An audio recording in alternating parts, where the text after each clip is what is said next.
Welcome back, everybody, to Wrestling on the Fly. I'm your host, Scott Spade. We're here for part 2 with the one and only Frank the Tank Melson. Enjoying the show so far? Oh, definitely. Good. Bringing back some things I didn't think I could remember. You're a great storyteller, and I can't wait to hear more. I had a lot of chair shots back in the day. So. Next date we're talking about here is 12/10 of 94, where you guys lose the Windy City Tag Team titles to Iron Mike Sampson and Kevin Quinn. Yeah. Iron Mike is a character into his own. Great guy. Great guy. Great guy. Never got to meet Kevin Quinn, so I don't know really anything about him. Kevin, him and Anthony went down to, I think, Kentucky. Okay. When Billy Robinson was doing okay. his thing down there. Yeah. But I think they should have sent Ripper and Mike, Ripper's old tag team partner when they first came out. Skull Manson. Yeah. Mike. Okay, yeah. Because they would have gotten more out of it. Mm-hmm.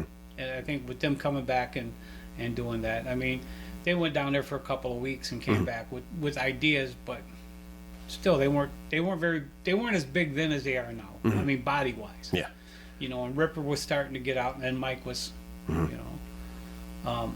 but yeah. Yeah, I know you had a lot of battles with Iron Mike Sampson too. Sure. By itself. So. Yeah. Something we were going into Harvard. I think 2 weeks before Harvard is when they beat us for the belts. Okay. So we were going back into Harvard like 2 weeks later, and we ended up winning the belts back. That's correct. Yeah, actually the next week. Yeah. From 12/10 to 12/17, you got it right back. And that's the big brawl that started it all, or whatever you want. But we're in the ring, and again, my parents are from the South. My Uncle John, bless his rest his soul, he came to watch it, and so they got me back into the corner. Kevin does, and he's pounding on me like he should, and all of a sudden I feel my uncle grab my ankle, and I look down and I'm like, "What are you doing?" It's okay, Hang on a minute. It's okay. Go sit down. And then You gotta stop the match for a second. Yeah, and then his granddaughter came over and got him back. And then I went back and said, okay, continue, but it was just awesome. So then the whole night, some people in the back of the crowd, you hear, Roid White Rage for Sampson. Yep. So we win the belt. We're in the ring, me and Bo, we're holding them up, and all of a sudden a big brawl goes out there. And there's a kid from Harvard, had to be 6'4", 240, 250, and took a swing at Mike. Oh, really? And Mike does a double leg takedown. So while they're out the outside, you guys are in the ring celebrating. Yeah. Somebody swings on him outside? He's on the way back to... Oh, okay. It's at Stratford Hall. Okay. So he comes up, takes him down, but when he lands, his mouth is over the guy's ear.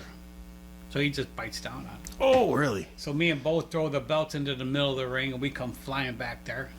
I grab a guy and I spin him around. He's like, "I'm with you. I'm Mike's dad." Okay, go sit down. But yeah, it's still, anybody time we get in there, remember that big fight at the, yeah. It's remembered 30 years later. If it's still people know about it. People still know about it. That's crazy. 2/10 of 95. Now the Wrecking Crew and Christopher Daniels in a 6-man beat Texas Hangman and JR. Another instance where the manager steps in for a one-off kind of a thing. Right. How about young Christopher Daniels? He went on to big and better things from there, and what a super guy. really good worker. Really, really good worker. He started. He was the one that sent our weekend wrap-ups to Meltzer. Oh, like the results of the shows and stuff. Okay. Yeah, and then he wrote probably about a 5 or 6 paragraph thing on me and Bo. Okay. And sent it into one of his papers and got it into the weekly mailers. Oh, nice. Yeah, super nice guy. Yeah, it's cool to see good guys like that get right. something in the business for sure. 5/13 of 95, the Windy City Tag Team titles are vacated, and for all the research I did, there was no reason that came up that they were vacated. So if anybody's going to know, you're going to know what happened to the tag belts. Bo was going through a little rough patch. personal issues. Yeah. So he walked away. Okay. So that was. I figured something had to happen because later on you end up with a new partner. I figured something happened Right. with, or it was an injury or something was going on. So he just Yeah. had to take a step back for. Yeah. Yeah. He ever came back to it. His name has not come up in anything else with. Because I think we went to Bulldozer Rollins. I think is That's correct. My Yep. next partner. Yep. So Bo's been out of the business since then. He never came back. Yeah. He passed away about 10 years ago, maybe. Oh, did he really? Yeah. And it was funny because when we first started running the shows in Harvard for CLPW, I kept going, I put on the internet, anybody know how to get a hold of, and then Mike Vest was the one that came up and says, I think I do. His son's a tattoo artist in Marengo, or was. I think he moved to either Woodstock or Crystal Lake. But I signed that picture. It's an awesome and picture. sent it up with my daughter because she would get tattoos there. So I don't know if it's hanging on the wall or if he just went, my dad, pictured Yeah, it. But it's a classic picture, classic of all time picture there. That's super cool. And you said you knew the people that did the photos? yeah, yep. I was at again, me and darts, but I was at a dart tournament and I won a voucher.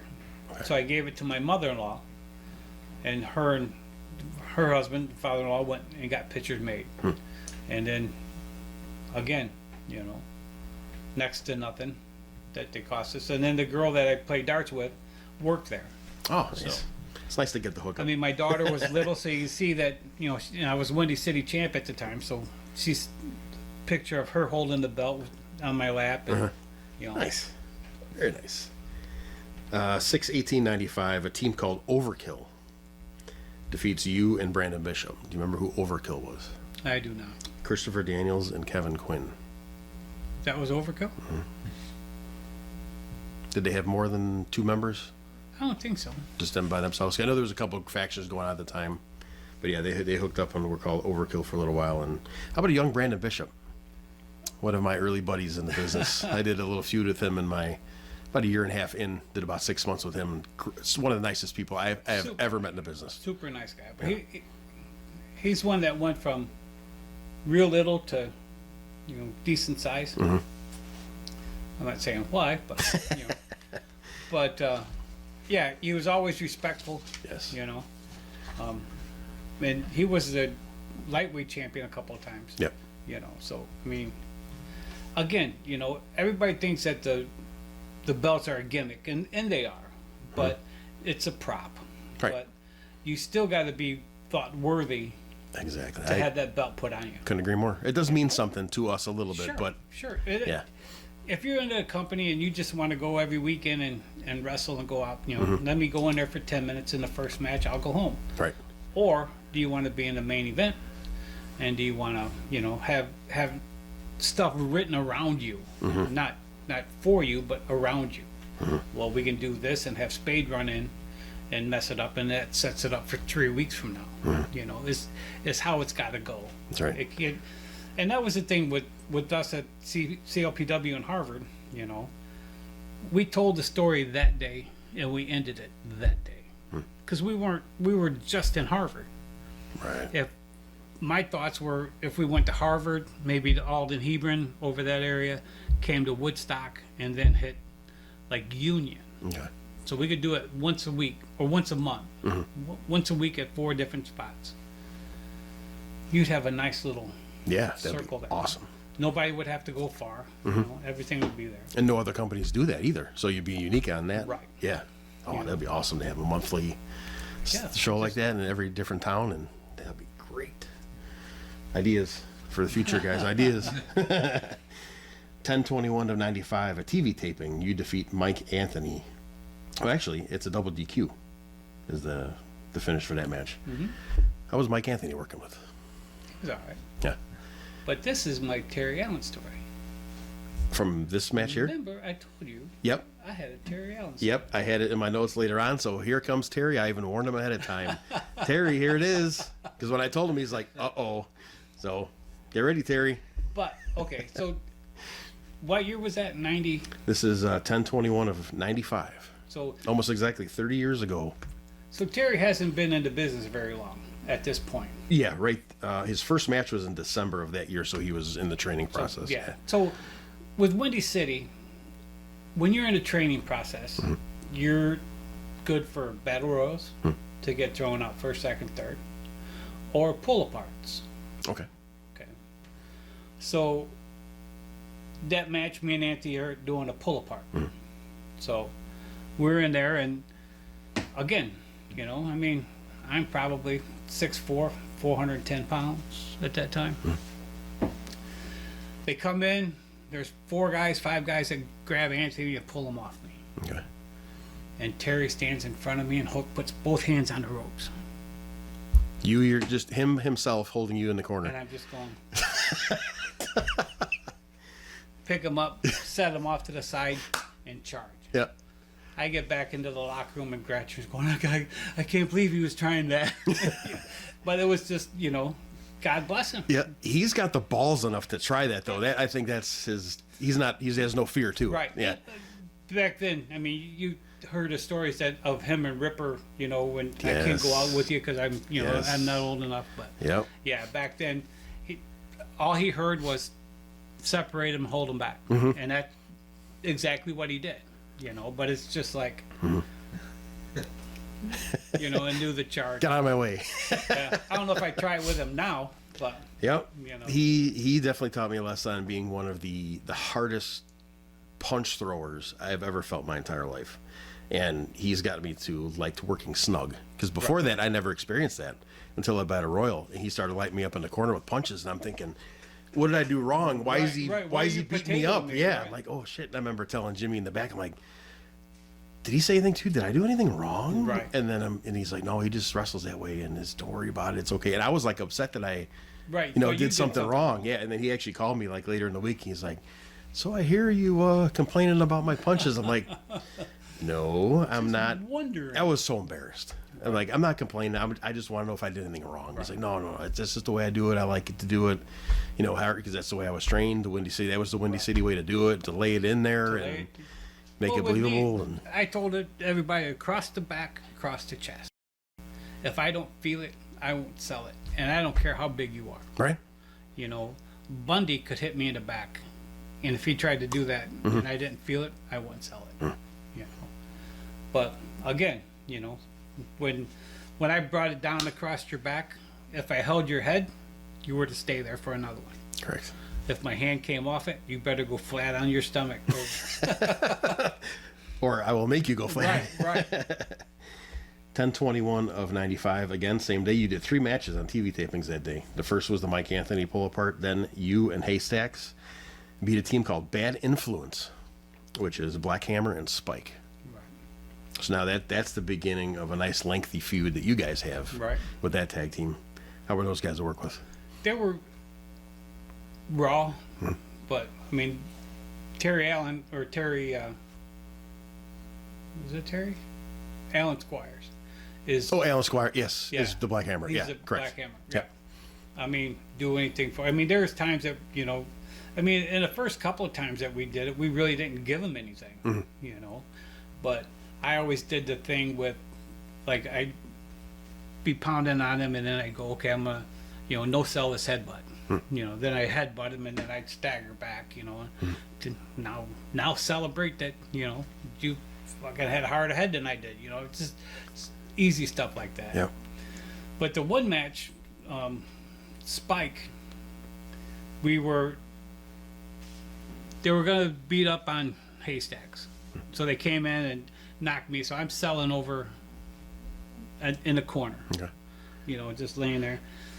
And Spike comes and drops an elbow with me not supposed to be even touched. Cracked 2 ribs. Oh, and you never even saw it coming either, probably. Right? Yeah, I mean, so I couldn't tense up or anything because you're over there. I'm here until my comeback. You know. So yeah, he got some receipts on that. I never missed a match though. You know, before the matches, Dice Man would wrap it up. I never missed a day of work. I never missed. You know, I was out there. I wish these kids and stuff, they knew that stuff like that was back then. And the same thing, if I get hurt, just give me some tape and I'll tape it up and I'll just keep going. Yep. It's just the work with ethic that's gone. Oh, by That's not even close to what it was back yeah. 20 years ago at least. Third match that night, a guy named Bob Clancy. You put him over. Who the heck is Bob Clancy? Yeah. Yeah, it just says Bob Clancy defeated Frank the Tank in the records. Who that is, I have no idea. He didn't pin me. He must have, That's what I'm thinking. Why would they have some one-off guy? I must have got to, maybe I got disqualified, threw him over. I would hope so. Because I was never, I was never, well, they tried to make me a bad guy one time. I didn't go over it. Some people are just meant to be heels or baby faces, and that's just kind of the way it is. We were at a summer thing. It was me and Sonny, and we're taking on. Just it wasn't like it was like Iron Mike and Kevin Quinn maybe or someone like that, but they're going. We want you to turn on Sonny. I'm like, okay, we'll try. So we're out there, and Sonny would come over, and I'd go to tag, and he wouldn't tag, and he'd go back and try to fight, and then he'd finally work it, and he wouldn't tag, and I'm like. It was supposed to be like he was trying to do it all himself. So when I did get to tag, I just clotheslined him and just beat him up, and then all the other guys came in. Yeah. But it was funny because we're walking back through the crowd, and I'm thinking, I got that. Now I have a bad guy. I gotta, I can't let you touch me. Yes. And some guy sits in front. What the fuck you doing? And I hit him. Yeah, I drop him. I'm like, fuck, I don't know. Get back in the locker. You hit that guy. What do bad guys do? I've been in this for 6-7 years now. Yeah. I've been booed once, and that was in Dixon. I should have get booed in Dixon. Oh, with Hurricane, yeah. But what was the fallout from after that night? Nothing. Yeah, they just said it didn't really work. You just went back to normal after that. Yep, went back into the.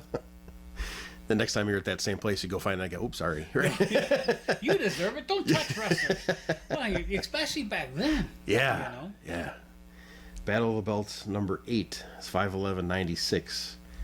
The Wrecking Crew defeats Bad Influence, but this time it's a different Wrecking Crew. It's a Midwest Wrecking Crew.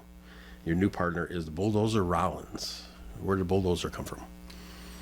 Again, it was one of them guys where I walked in and said, "Hey, here's your new partner." Another newly trained guy too. Yep, new recruit. He fit the same kind of size and everything as him. I've never seen a picture of him, so I'm not sure how. He wasn't built like him, but we're about. I'll have to go back on some of my stuff. Yeah. If I can get you a couple pictures. Now you need to give me your address. I'll make some stuff that I find. Yeah, that'd be awesome. And we could put when we do the video and stuff, and they could put them up and splice them in there too. I can't get that thought out of my head of you jumping off there. Still to this, in the first part of him catching you off the second rope, that's just unbelievable. Well, I mean, no different than me and Haystack or me and Smitty. Yeah, and that I saw that one, so I witnessed that one for sure. I cannot believe how that happened. Just the stories he would tell, and I could tell you stories on my fits of strength back when I'm 20 to 25. Mm-hmm. But I mean, I held 700 pounds of potatoes out of my arm like this, and never buckled. For how long? Well, just until they did it. Mm-hmm. You put it on. Oh, so you say, yeah. Well, they put the sixth one they put on, but every time they went to put the seventh one on, the third one would fall out. Oh, so we did it like 4 times in a row. I go, I'm not even bending the knee, guys. I mean, 700 pounds. I can do it. Wow. Oh, no, Pancho, you owe us a pop. No, let's go. I'll get your pop. That's hilarious. 11/16/96. Mike Anthony and Steve Boz defeat you guys, the Midwest Wrecking Crew. Young Steve Boz. Yeah. How was he coming up? We know how great of a worker he turned into too. Right. Yeah. Right. They were. A lot of them had a benefit that I didn't have, because I still worked a full-time job. I'd get home from work, I'd play an hour of darts on my dartboard, I'd drive 2 hours into the city, I'd get home at 3 o'clock, 3 o'clock in the morning, be at work at 6. Oh my God. 3 hours of sleep every night? Oh yeah, that's probably what I've been averaging for the last 30 years. Really? Yeah. So, I mean, I'm a 5-time world champion dart player. I've got probably 50 state championships. Wow. So, yeah, to do both of them, yeah, I couldn't really concentrate on one because I needed the job to pay for the darts, and then, Right. you know, Yeah. that's why, you know, making money at wrestling wasn't a big deal. So, I mean, pay me what you can.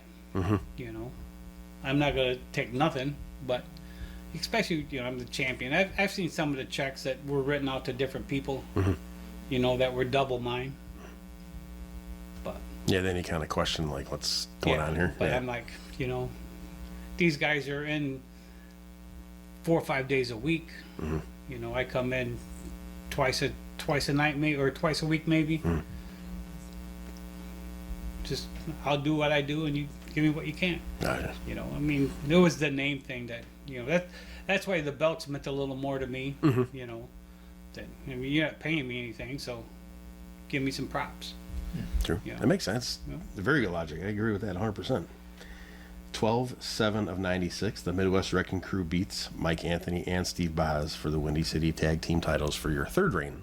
Now, first one with your new partner. Seems like you guys had at least a couple matches together. Did you have a little feud going, or just the build up for the switch?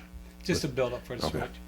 Well, that was the thing too, is that with me and Bo, we wanted it to come down to where one, probably him, that would turn, and then have the partners go, you know, at each other, because that would have been a hell of a match. Oh my God, yeah. It'd be logical for him too, as he was the perennial favorite. Right. Yeah. You know, but then with him coming out, and then I left before me and Rollins could do it. You know, but 426 of 97, you guys lose the WCW Windy City Tag Team belts to Bad Influence, your old foes here, and that goes into a lengthy feud. That's, let's see, probably a almost 2-year feud working with those guys all the Right. time. Yep.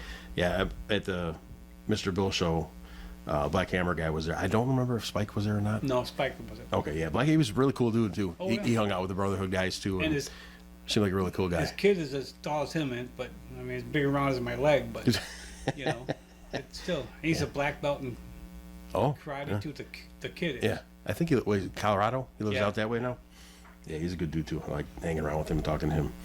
All right, name a couple. I'm gonna name more than a couple of Windy City guys back at that time that we did not mention in this whole list. If you want to give your quick opinions in and out of the ring of them, Casey Knight. Casey and I, super good guy. He Do was- anything for you. Yeah. We graduated. I think I graduated 81. He graduated in 82. Okay. They won the state championship in football in 80. We beat them 7-0 in 82 or 81. You went to rival high schools. Yeah. right. Yeah. Rick Valentino. Road Warrior wannabe. I never seen what he looked like either, so I don't know. He had the long hair. He came in with the little Yeah. thingies on his arm. It seemed like that was a theme back then too. If everybody looked like the Right. Road Warriors, Powers of Pain with the tassels, and Yeah. it's the hot thing. Of course, everybody wants to be. Oh, right. Yeah. You know. Like these there's probably a lot of people on this list that have that same quality. The Terminators. Those are big dudes. Right. Same thing. It looked like Powers of Pain kind of looked to me. They had face paint, right? And they had a little bit of lines in their heads too, a little bit. I'm trying to think if that's something of the Untouchables. Well, they weren't that big. The Terminators were a couple of guys that Sam brought in that had the, you know, the beards and the kind of different things shaved into Yeah. them, you know. Yeah. I know that me and my wife picked them up from the hotel and brought them to the thing one time. And Okay. again, they didn't, you know, do they kayfabe or, you know, so they weren't really a lot of talkative until we got, you know, we walked in the locker room and I was in the locker room with them. Then it's like, oh, hey, you know. And everything was shut. Yeah. The Golden Boys. Jim Halliday and Mike Summers. They were good guys too. They had the same, like, they looked the most, I think, like the Rockers Right. to me back There's then one with the story colors. I could tell you, but not with the mics on. But sorry. Bonus content after the thing gets turned off. The Untouchables. They were a very hot team They at were, one time, too. But again, you know, if they could have wrote their passage to anywhere, if they would have been a foot taller. You know, because I mean, even 6 inches on both of them, because they could 5'8", 5'9", you know, but they could work. You know, there's a picture in one of them where they're we're doing a parade and they got to ride the Lamborghinis and had the hoods up. That is in here. Yep. It was standing in front of the house, and the guy that's standing between them has a machine gun in his hand. Yep. That's it. It's in here. I'll have to pull that out for our part 3 one here. Next person would be the Dream Warriors tag team. Dream Warriors. Those are extremely popular guys Yeah. in their heyday. The one since passed away, Screamer, right? Yep. I've heard nothing but good things about both of those guys from a lot of people. We were at the Brawl at the Mall, That sounds familiar. someplace on 290 going around. Okay. And I think I'm the champion. And me and Sam are standing out there watching a match, and I go, Sam, this match is the shits. I go, can I break it up? He's like, yeah, go ahead. So I go running in, and I take the 2 guys that are wrestling. They're just, you know, young guys. They're jobbers.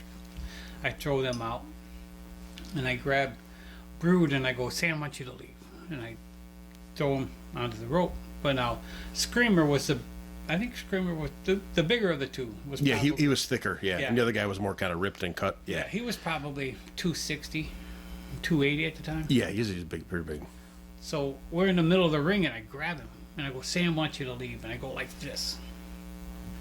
And I turn around, and he's just kind of slides out of the ring, walking back to the locker room, looking at me. I went, did I hurt him? No. I get back in there, and he goes, you're a strong motherfucker.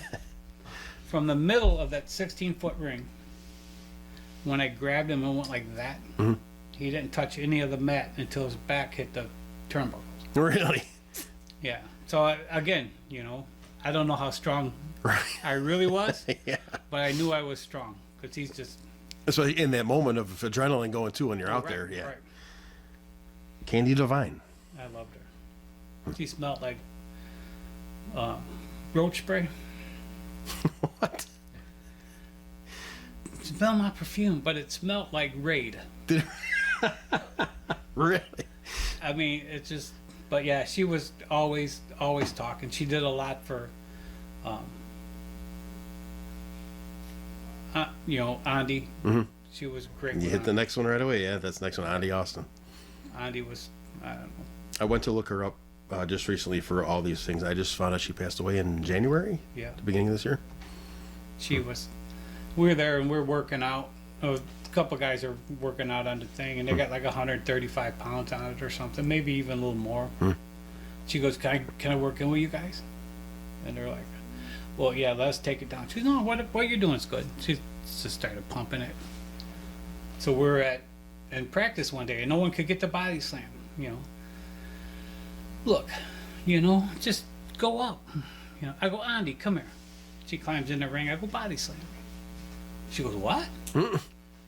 Body slam me. So, up, turn. You know, I mean, I got up, but she still has to turn you. You know, so after that, everybody, boom. Then they could do it. We're in a battle royal. They let her get in a battle royal. It come down to me and her. Oh, really? So Interesting. I grab her, kiss her on the cheek, and jump out. She won the battle royal. That's a very clever finish. But yeah, she's awesome. Yeah, I've seen a match of hers, or two of hers, and she's pretty ripped. Yeah. Especially for back then. You didn't see women No, yeah. looking like that back then. Yeah, she had a cool, especially with a shaved head. Yeah. I love that look. That's a really cool look. Lisa Starr. I only was in there a little bit with her, but Yeah. she minded her P's and Q's, did what she was told to do, and I think she rose pretty good into it. You know, Zebra Kid. the zebra kid, Kevin. You gotta love that guy. I got to hang around with him a little bit before he went through his cancer battle and stuff. And again, I've heard stories from, Jimmy, Trevor, all those guys about him. And he's just as cool and nice as he said that everybody said that he was. Yeah, he's as So, nice in as he is out. Yeah, it was cool to hear stories from him about wrestling Harley Race and this person, that person. And I got to spend a little bit of time with him talking. Well, he was the Dream Warriors manager too at one point. Oh. And Sam comes up and goes, "Hey, I need a favor." Okay. He says, I need for you to let Zebra Kid pin you. I'm like, okay. But it was, I get fucked by the Dream Warriors, and then, he covers me. And I'm like, no problem. As long as it's believable, right? Yep. The Dynamic Duo, a tag team. I don't have their individual names here. I just have that one written down. See that? Yeah, that doesn't. Joey Baggs. Joey Baggs, I love that guy. And it was funny because by Woodfield Mall, there used to be like a Mexican restaurant, Chevy's there. Oh, yeah. He owned that. Really? So Okay. we ran into maybe it was the internet. I mean, Facebook, we got that, but he invited me and the wife over there, and, talk for. He's still around the area somewhere? Yeah. Yeah. He used to. We have a big tournament every year for darts in Chicago at the Hyatt Regency, and about a mile from there, he ran a hotel there. Ah, interesting. So he got me a room, and I'm like, 3 nights bringing the wife in here, and bill was zero. Nice. Very cool. But he owned a Dunkin' Donuts too. Did you really? So that's why he got the name of Joey Bag of Donuts. Ah, Because he always carried donuts with him. Always brought donuts for the boys. interesting. I remember you mentioned this name. This might be the guy you were trying to think of him before. Lance Christopher? Is that the Lance you were trying to think of before? Yes. Yeah. Okay. Refresh our memories on what happened with him. Just he learned to sell when he got a match. Oh, going through the clothesline. Yeah. Right. Okay. Yeah. Gotcha. But he was a bodybuilder, and I was an amateur wrestler. So even when we were working out, I would hold him down and not let him move. I'd take my knuckle and I'd poke that arm. Ah. No, I got a show this weekend, and they can't show with blemishes. So I was trying to bruise it up. That's awesome. Titan. See, I don't remember him either. I think he almost looked like Ron Powers. I seen a clip of him once. He had that long, dark kind of curly hair. I think he was a big muscle guy too. Frankie the Tyrant. You know him pretty well. Oh yeah. You guys did the Rumble for the kids Yep, benefits Rumble together? For the kids. I did a match with Regal, and we went 15, 20 minutes. And so the next weekend, me and Frankie, dude, I'll call the match. I just had a 20-minute with fucking Regal. Oh, man, this is gonna be easy.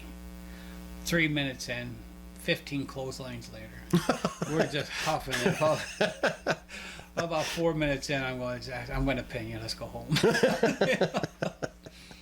Calling the same thing over and over again. I mean, you get in there, Yeah. especially two newer people, and you lose that one spot, Yep. and it's just, how do you get it back? Uh-huh. I mean, now, we would have just ignored it and came back to it later if it came into Right. it, but Right.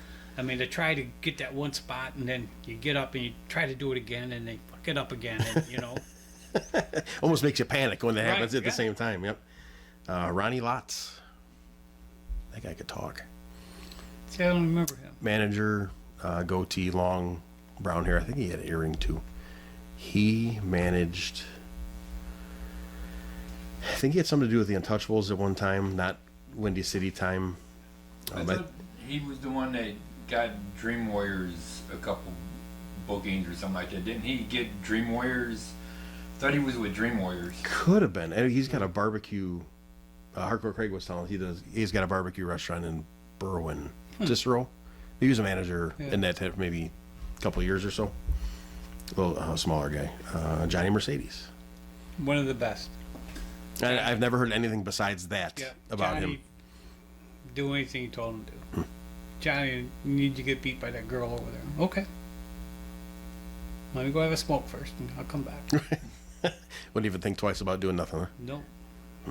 But good for the game. Yeah. I've since met his wife, Kathy. She's a sweetheart of a lady. Yeah. Oh, yeah. Ace Steel. A very young Ace Steel. Is that the Dominion? No, that was his partner, Danny Dominion. Oh. Yeah. Yeah, I remember Dominion, and his partner was always okay. I mean, he didn't argue with nothing. A lot of guys were, we want you to do this. Nope, I don't want, but again, a lot of the early Windy City guys, never really argued much because Sam had plans in play that if you did once, you wouldn't do it twice. You know? So I mean, I'm not saying that there was enforcers or anything Yeah. through there that would teach them Yeah. to. Policemen, as Yeah. we call them. Yeah. Yep. This one's very special to me because thanks to the guys that are in this, I am a member now, the Brotherhood. My opinion, not just because I'm part of it, but to me that seems like the most devastating, scary, kill everybody heel group Correct. ever in the history of Chicago wrestling. Yep. And there was about 35 members throughout the years. Exactly. Very proud to say that I'm there now, but those guys I've described, I don't know if I've ever heard anybody say it or if I've come up with it myself. I call it the murder walk. As soon as you come out that curtain, your eyes are just locked in. Right. And people have told me, like, you look like you're going to ring to kill somebody. They all have that. That's why Ripper, I'm Skull, supposed to look Ivan, like- Psycho, everybody that came through there had that look and had that killer instinct. Yep. And the image of the leather Right. and the chains. And it was really weird that I did the chains thing and was wearing the chaps and leather because my partner, he was a cowboy, wore the leather, and I kind of combined it to make myself a biker looking kind of a Right. thing. Yep. And then when I started teaming with Ripper, I never knew that those guys had that same look. Right. And they were all bald. Terry's the only one that's not bald, Right. which is kind of funny. And he's still got a pretty set of hair. Yes, he does. Everybody's got a beard, and everybody's bald except Terry, but he's got the beard though. But then it was just weird how this universe had the Brotherhood, this universe had me. We did the same thing, and then we finally met. It's like Right. first time I met Ripper was we wrestled each other in a 10-minute draw for Dice Man, and then it's like we get to the back, we're like, why are we wrestling each other? We should be on the same team. Right. He's like, I think you're right. And then after that, we got together, and Why are yeah? rest is history from there. I'd rather be with you than against you. Yes, especially him too, because Oh right. same thing with Psycho and the stick. Psycho. So glad I've ever been on his side because I do not want to get hit with the Psycho stick.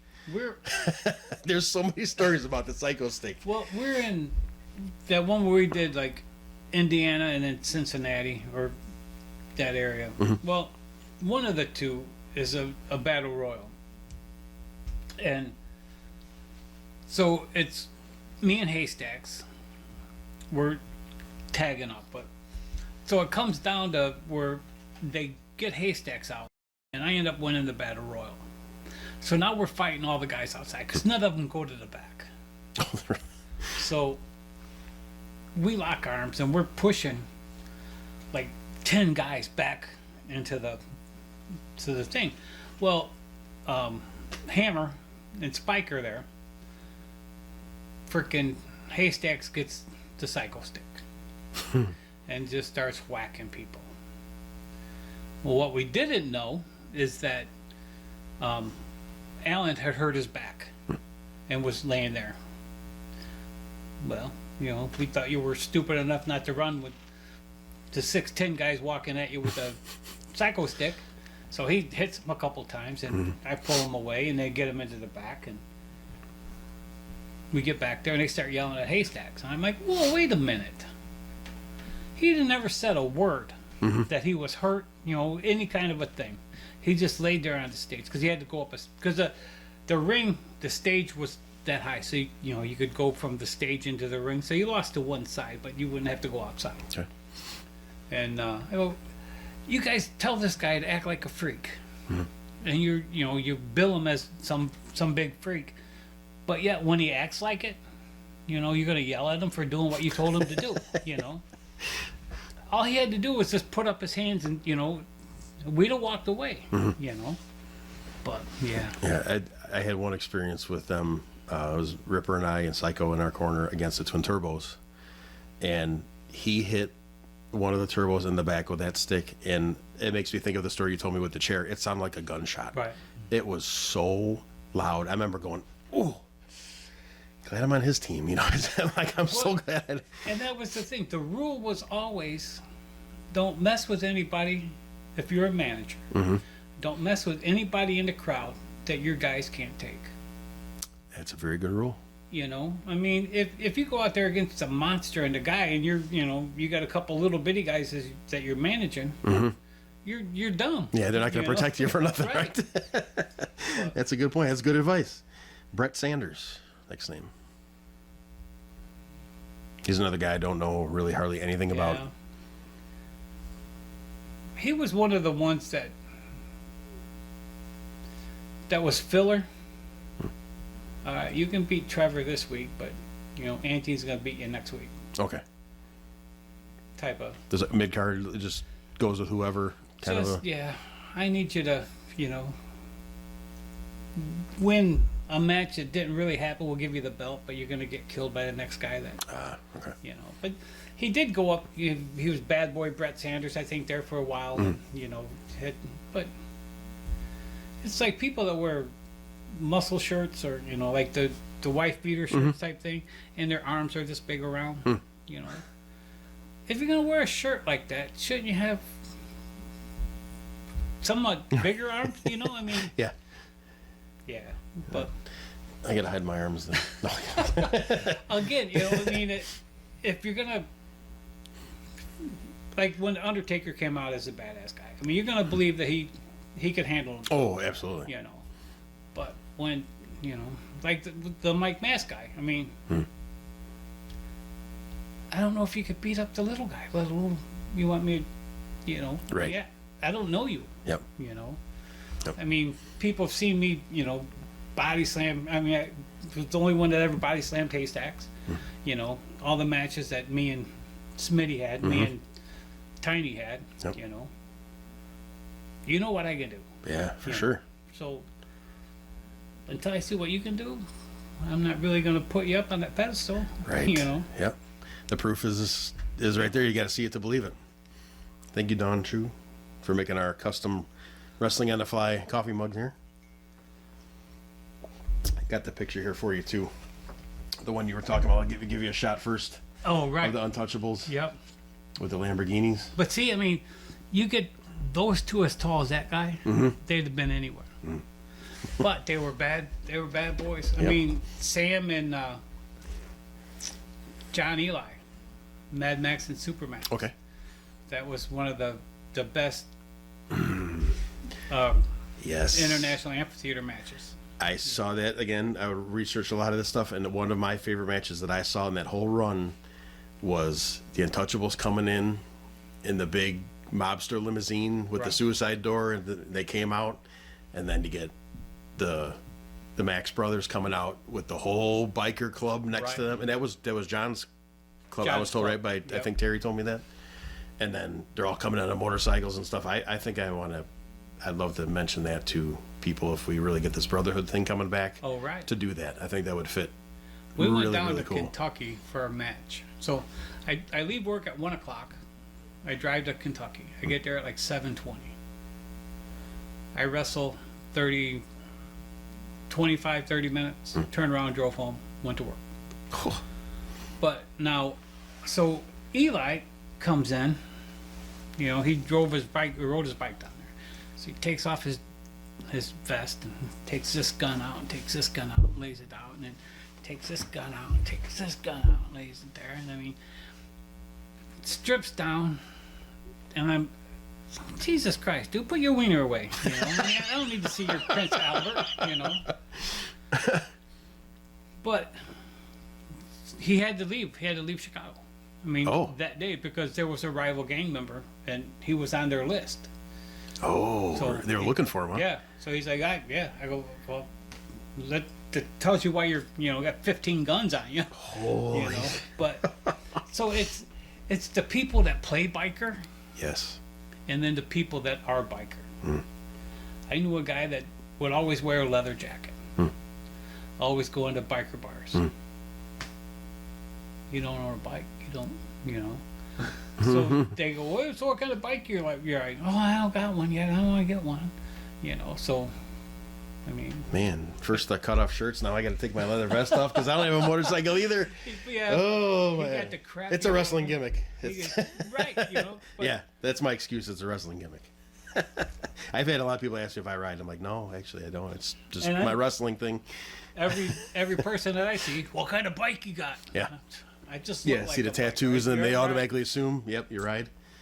But yeah, it's the craziest part, because you really don't ever know what. you don't know what's out there. Right. You know. You could have the guy look dressed up like a lawyer in a suit. End of the day, he changes and goes and. There was Yeah. again, quick story. There was a guy that I knew that's what he was. He worked daily, or his daily job was a suit and tie. Mm-hmm. So he stopped at a bar in Rockford, a biker bar that he had been in before. No one recognized him. They beat him up. When he healed, went back in there on his bike and his Harley gear and beat the shit out of two guys that beat him up. You know, so That is awesome. The Twin Turbos. Two of the other nicest guys I have ever met in this business. And the first word I think of with those two guys is, well, two words: class act. yeah. Those are amazing people. Can't say anything I was negative. the one's first match.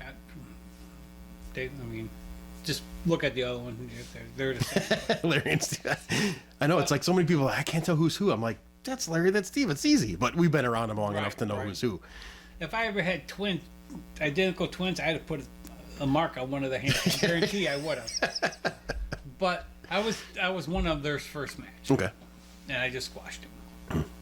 You know, gave him a little bit, but you know, it was still a squash match. But the Kangaroos was Al Snow. I think they're in the picture. One of the pictures. It was Al Snow and one of the original Kangaroo guys. Denny Cass. Yeah. We were at the Stag Studios, and those two were going against Twin Turbos. So something happened inside the ring. But they get back to the locker room, and the Turbos are just going off on Snow and this other guy. Now I'm thinking, I don't think you guys want to do that. You know, they've been. You can't travel around on this thing weekly, yearly, and not be able to handle yourself. You know what I mean? I mean, Yep. it'd be like, you know, Chris going into some bar, and you know, or Nick going into a thing every week, and you know, just I am the baddest guy in the bar, but you know. So I stood in front of them and I pulled the Turbo guys away, you know, and just leave it. It's done, you know. And then I was talking to Al, and he's like, "Oh, thanks, 'cause we were going to kill him." I'm like, "I know you were going to kill him." You know, I mean, not physically, but they were going to beat the, you know. Yeah. But Yeah. Nothing just- good would have came out of No. that situation for anybody, I'd probably. Not at all. The Power Twins. So, Super huge muscle guys. They wore either white or yellow zebra pants. yeah, that was after my time. Okay. Thor. Thor, he was a Same thing, big muscle guy. Yeah. yeah, but I mean he looked the part. And again, we went up and did some matches in AWA, and he was wrestling the original Sheik from the AWA. Did he really? Oh my God. One of my heroes too.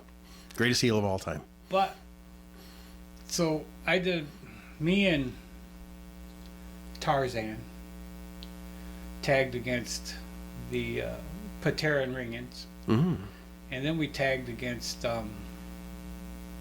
not the Beverly Brothers, but the ones that were normally going, the one black Before kid. they became the Beverly Brothers, Yeah. they were called the Destruction Crew.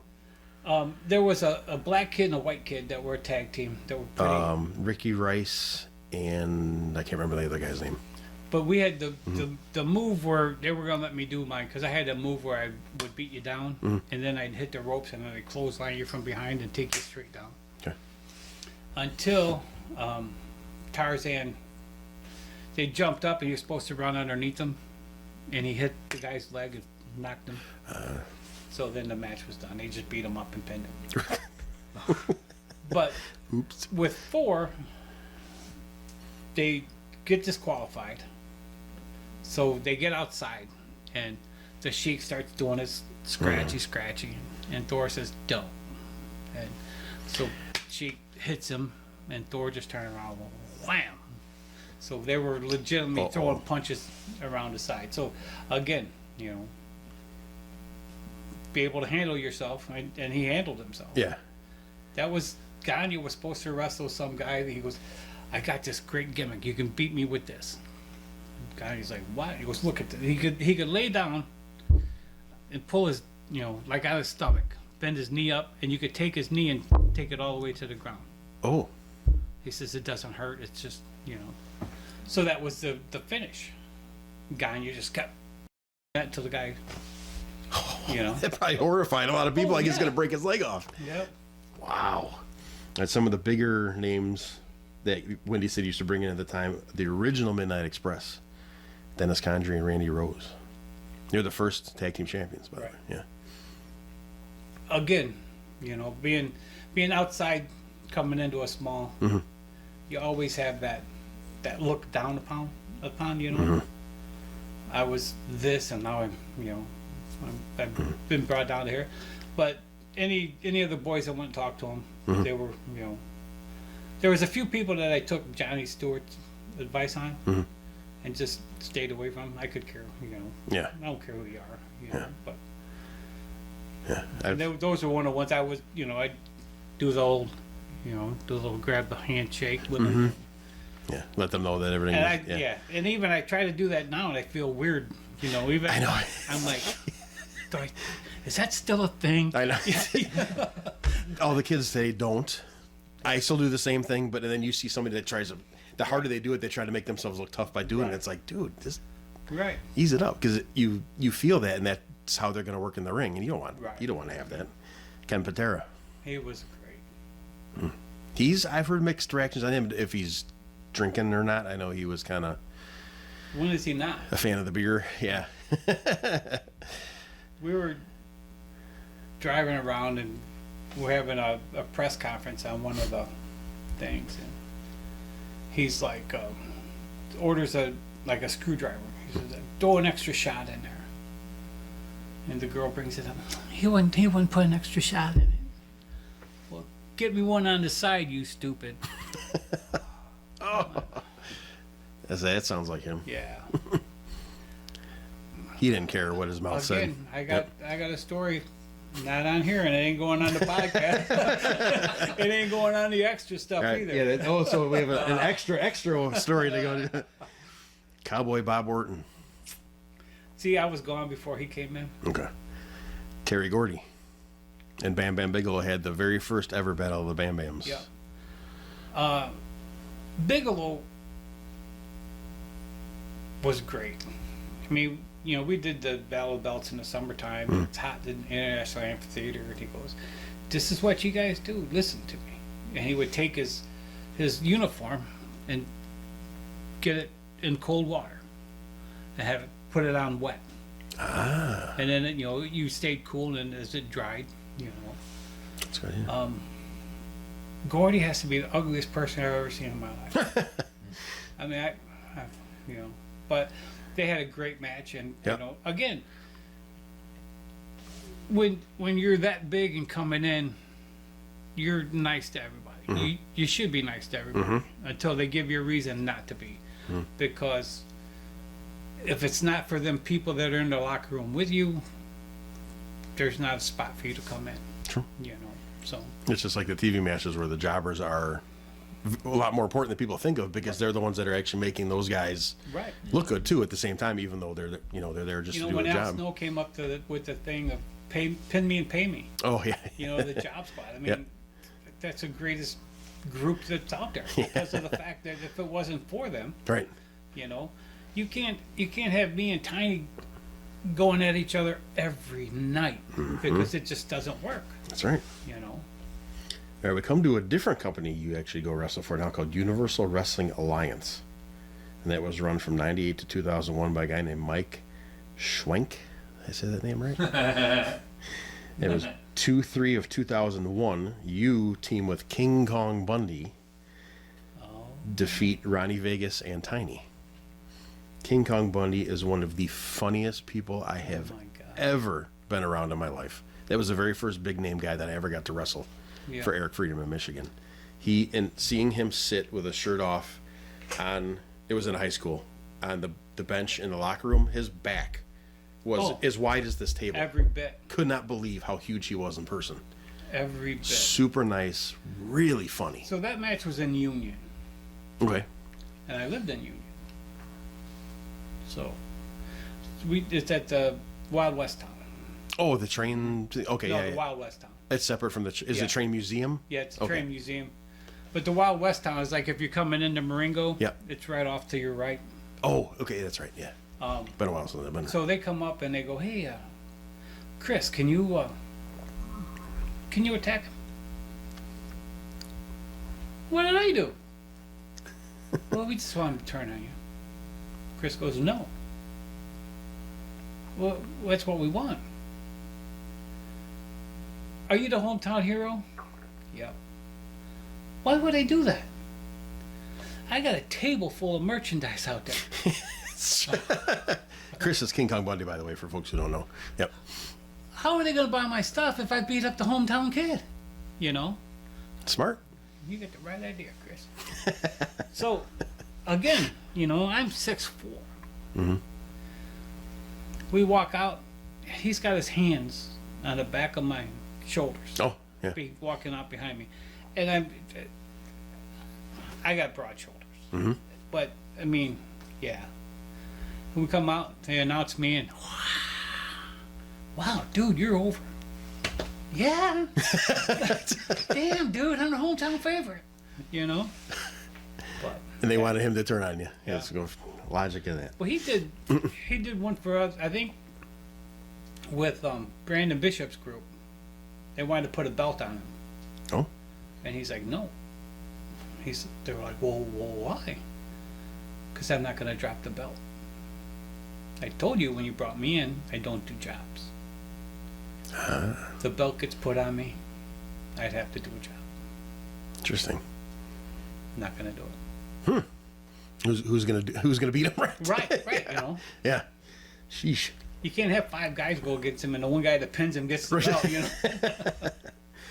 And then we come to Chicagoland Pro Wrestling, which is your own wrestling project that ran from 2008 to 2010.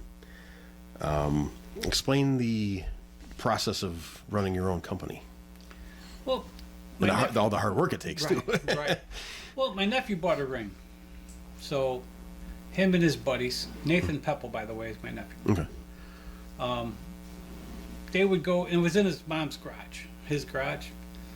They would go set it up in the driveway, work out, put it away. So I'm like, do you want to?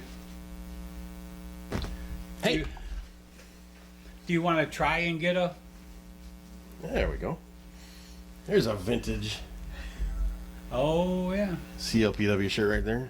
Just asked him if he wanted to try and get a, have a match with her. You at least use the ring. Yeah. And again, I knew the lady at the Stratford Banquet Hall. Oh yeah, that's right. So, we go out there and we put it in. But I used a lot of Dice Man's guys. I brought Dice Man in a couple of times. I did do some stuff with Dice Man's group. And, he would bring... IWA. Yeah. Right, yeah. He'd bring in, like, Rikishi. Oh, I'm sorry. IWF. IWF. Yeah. That's it. So that's how basically CLPW came.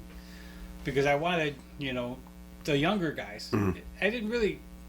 I wanted guys that were veterans of it, to come in and kind of lead. But we had, Roberts, we had Boz, we had Malachi. Oh yeah, I remember that. Yeah, I remember him. Jared Priest. Okay. Yeah, PCW December. guy. Yep. Yeah, PCW when guy. they were together, they came in, but that's what I wanted, I didn't technically want to go in there to I wanted to wrestle in it, but I didn't want to be the champion. I didn't want to do that. And then I ended up being the champion. I still got the belt, and Yeah. But I wanted Sonny Rogers to come in because of all the years that I've known Sonny. I love him to death. They wouldn't give him a championship belt because I don't think I remember him ever really winning singles title anyway. he didn't win hardly any matches. Yeah. But that's because he jobbed all the time for WWF. If you look at some of the old back in there, Sonny Rogers, Yeah. AWA, early 80s. Yeah, I've seen him on there. But I wanted him to get the belt. So the night that he was going to take it off Chris Hamilton, he didn't show. Oh, no. But he had insurance reasons. He was on workman's comp for work. Ah, okay. So, really can't do any of that thing for him. So we're in the ring, and I'm dressed in, give Chris the microphone, and I go, tell everybody, I told everybody, no one comes out. Sonny Rogers, blah, blah, blah. He started yelling at Sonny, then I was back there, and I told him, no one comes out. I walk out, grab the mic, and, I said, you're bad-mouthing Sonny Rogers. He means quite a lot to me. I said, so why don't I take his place? And then I beat him and got the belt. But then we had it great because we had an 8-man. The next show, Nathan comes out, and we had our commissioner was Commissioner Gordon. Which That's cool. One of the guys. Yeah, that's awesome. I even got him a red flip phone. Oh, like the bat phone. Yeah, Really? yeah. That is cool. So I called him into the ring, and I said, the belt is up. We'll find the 8 guys that represent the company the best, and we'll have I think that's when Roberts beat Boz in the finals of it to win that. Yeah, there's a couple matches I had listed on here. You, Dice Man, and the Trademark. Is that Nathan? Yes. Okay. Beat Johnny Armani, who we all know as Johnny Kiss, Chris Hamilton, and Galactic Warrior. Is Galactic Warrior anybody? Is that the same Galactic Grappler as Gavin Dunn? Yes, was that Galactic Grappler? Yeah, they listed it as Warrior. I wasn't sure if they were the same person or not. Well, it wasn't the Nasty Nat. I know that, but it was he was kind of off-putting. I mean, because he was the Galactic Grappler there for a while, and then he came out with some kind of a grasshopper type name, and I mean, he only lasted a couple of times with us because I just thought. If it's the same guy, I'm thinking of Gavin Dunn. He went by very nice guy, eccentric, kind of little. It could be little goof. Yeah, cool guy too. I never had any issues with him at all. right. 8/30 of 2008. You, Thunderfoot, who we now know as Yabo the Clown, one of the guys I helped train a little bit after I started, and Greg the Hammer Valentine defeat Johnny Armani, Diceman Ronnie Vegas, and the Trademark. Hammer's a character also. Same thing with Kempatera. If he's probably more so than Kempatera how he shows up and what condition he's going to be in. Well, how was he on that He night? signed autographs. He signed it. Sorry, Greg. He signed it like this.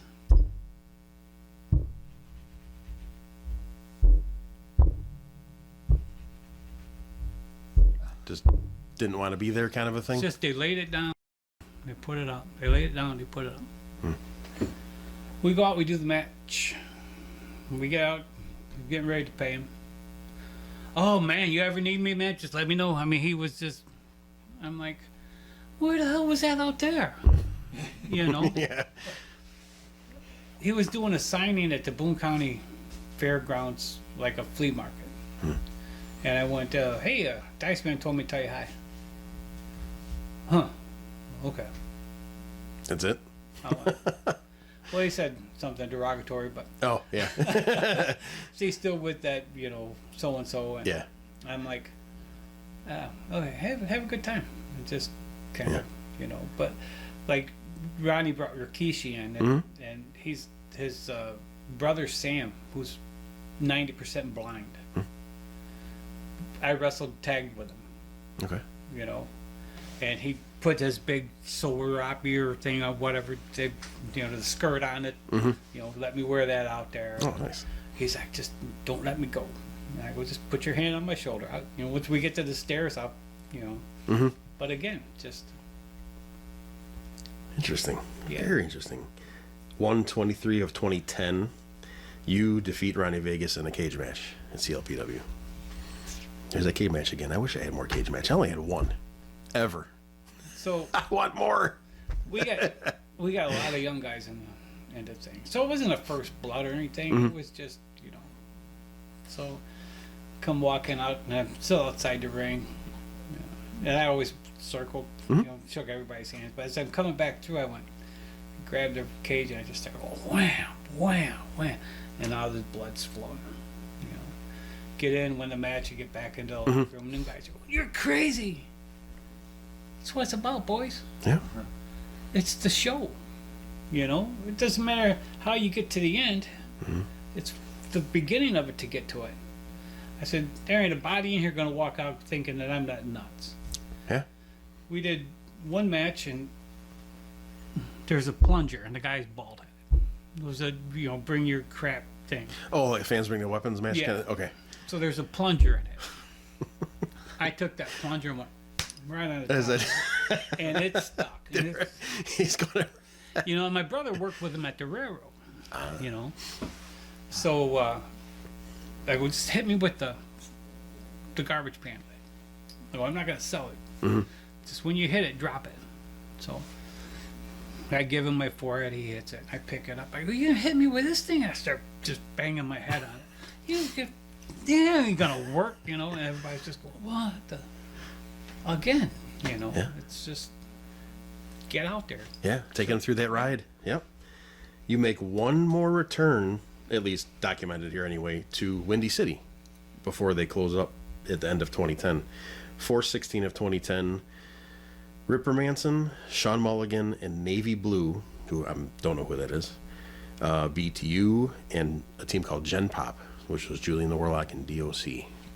What was it like going back to Windy City after all that time? One more time. Ripper's a begging little. Come on, man. Come do it. But I need a favor. Ripper, you always need a favor. I need you to let me pin you. Oh, I didn't see that one coming. I went, all right. He's like, what? I go, you said this is the last match that you're ever going to do, so yeah, you might as well go out by beating the big man. So we clear everything out, and he chair shots me. And I go down, but I do my famous right at the Kick out on the 3? yeah Yeah. you know, like I did. Yeah. You know. That's such a great way I've heard that stories of making sure you save, Right. like you just missed it by the last second instead of getting Right. outright beat. Yeah. So then I kick out and I hit him a couple times with the chair, and he scoots, and I'm in the ring going, I can't believe this fucking chair put bam, bam, bam. Throw it down and walk out. And I'm like, you know, Next time I see him, I'll have to question that. I got Because I'm usually the one that's begging him to get back Right, in. Since right. he's been out, you know, he's done a couple comebacks. I'm like, come on, just be in the corner with me. Or come on, do it. No, I can't, because if I'm out there, I'm going to want to get in there again, and I can't do that. Right. Like, I understand it once you, I'm sure if you could physically, you'd probably still want to do it. Right. Because you love it that much. Oh yeah. You get the passion for it. I had my hip redone back in 2017, 2015.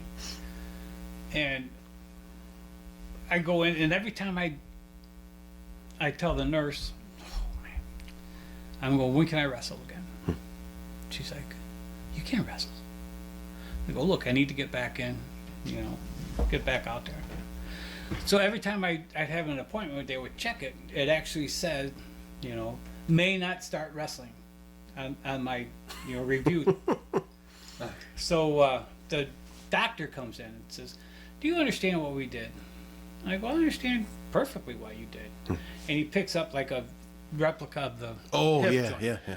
These aren't, what you got in there isn't made to go like this. You know, it's just made to go like this. I said, it's pro wrestling. I can do whatever I want to do. I'm the boss. I like that. I like that. I know that stuff, he says. My nephew's a pro wrestler. I go, really? Steve, now, if you ask me the name of my nephew, I'm going to probably be able to tell you, you know, without having to think about it. Steve Bosniak. That's my nephew. I go, really? You heard of him? I go, I trained him. You Small know? world, huh? Yeah. I'm just, you know, I go, yeah, I'm basically messing with the, you know, his practitioner, but Yeah. I did do a few more years after that, so. Yeah, once you get that bug and you're in the business, you're in it for life. Whether you like it or not, you're know in it what for life. Really made me walk away? I was talking to the Sheila from the Stratford, and I'm like, I don't know how much more I can do this. She goes, well, I can help you quit. I go, really, how? She goes, I just won't rip you the building. but I won't give you the building. Yeah. But my biggest thing is that I always tried to do, like throw the drop kick in, do special muscle moves. But then I got to thinking, what if I came off the second rope to do a splash or something, and my hip pops, or my knee, like Sid your Vicious knees. coming Yeah. up. Oh God. Yeah. I mean, I'm in that wrestling world. I'm bigger than life. Right. And to have you guys come out and drag me back. Jay Cross. Yeah. His first match was with us in CLPW. Broke his ankle. Oh, and he really did his first match. He was supposed to go over against a buddy that they trained with up in a school in Janesville. Okay. And he broke his ankle. So and I'm walking around the ring and I'm like, pin him. And the guy said, well, I'm supposed to pin him. So we get him back in the back. But he was training, running 3 weeks later. With it, but I'm like, and to see him start out with us and as big as he is now, it's just crazy. Yeah, Jake Ross is a good dude. I like him. Good guy. Let's see. We talked about the Rumble for the kids with Frankie the Tyrant. Was there rumors of that coming back? I thought I had read it somewhere before, but I don't know if Frankie would run it. Okay, I just heard that like in the. I don't know if we were at a show at last SCW show or something, but I thought I heard a rumor or something maybe. On Facebook about Rumble for the Rumble for the kids. Yeah, that'd be cool if that happened. That's a long drive. At Princeton, right? Yeah. 9/26 of 21 was your second to last. Well, see, Mr. Beauchamp would you consider that your official last match, or since you didn't get in the ring, just kind of an appearance type of thing? Okay. This was 9/26/21, your second to last match at Marengo High School? Correct. Or was it junior high? Well, it's a junior high now. Now it is? It was the old. On your way back from the ring that night, you get attacked by a couple guys that are known to randomly attack people. Yeah. Myself and my bodyguard at the time, Tiny. That is really the only time that I ever got any contact with you after all these years of being around, throwing punches back and forth. And then Tully comes out to make the save to set up for the very next show, which is 4/24 of 2002, which is legitimately your actual last official match. Correct. Where it was yourself and Tully beating me and Tiny. And I remember in the locker room what I said to you guys before we went out there, that if it wasn't for you two guys being the very first trainees in Windy City, none of us would be here. Right. Because you're the guys that started it all and paved the way for everything to come after. Because Windy City was the start.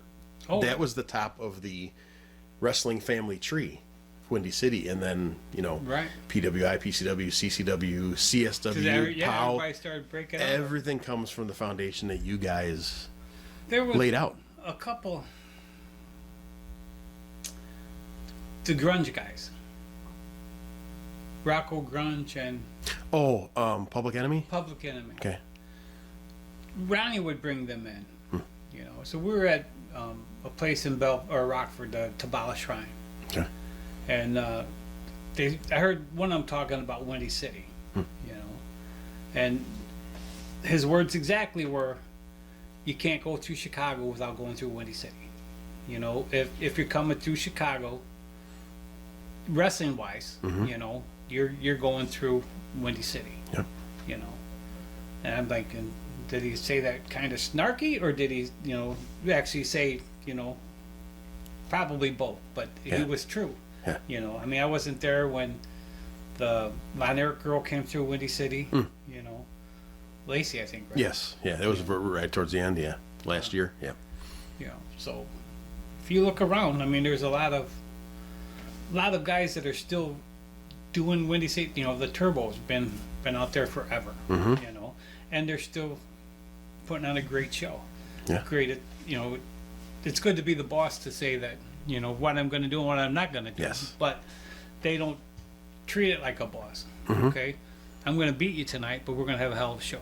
Yep. You know, we're going to do everything that we have been, and you know, like I said, you know, Terry Allen. You know, I mean, you can't say a bad thing about him. I mean, he's been the best bad guy, the best good guy, the best thing for the business in the Chicagoland area for a long time. Yes, he is. You know. Yep. Well, the guy, I'm gonna see him later tonight too. We're actually doing the Hammond Civic Center tonight, so it'll be my nice. first time to get in that building, and I can't wait.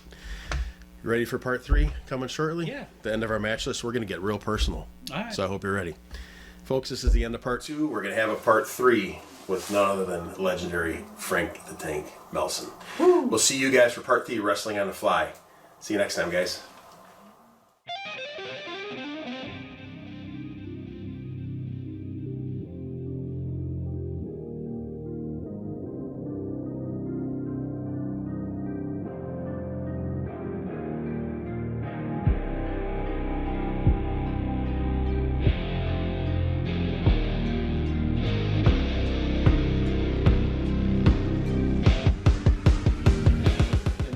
And there's a guy that's selling the Boombas back then, or the Zumbas. Yeah.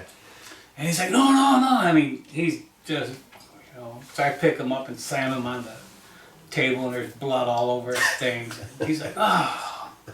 Comes in the locker room, hands us $50 a piece, and says, I sold every pair. As many gimmicks as he went through to get to the final product. Yep. Most people would have quit. Oh yeah. You know, I was in one. We were at one spot, and there was a room empty. And I went and sat down. Johnny Stewart walks by. Hey, Dusty, how's it going? What? You and Dusty Rhodes have to have your own locker room. And it said, who would win a match between you and Hulk Hogan? And I said, well, I would. And she's like, well, why would that happen? I said, I'm the boss. I'm paying you to be here, brother. You're going down. Because I always...